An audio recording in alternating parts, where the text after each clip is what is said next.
Welcome to the installation guide of Fishbone Offroad's Hitch cargo basket, universal for any vehicle with a 2-inch receiver.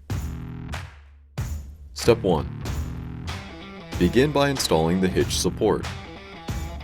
Remove any existing cover or hitch pin and insert the support so that the flat end points up.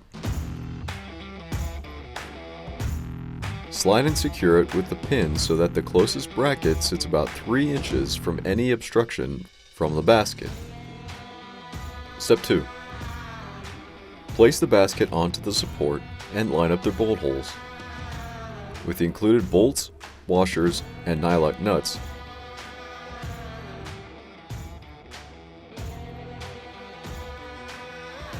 secure the basket to the support with a 13mm socket and 5mm hex wrench.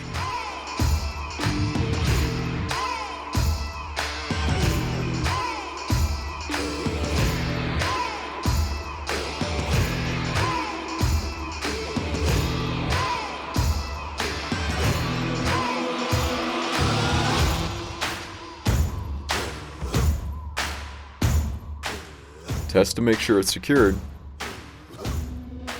and you're done. Enjoy your Fishbone Off-Road Hitch cargo basket.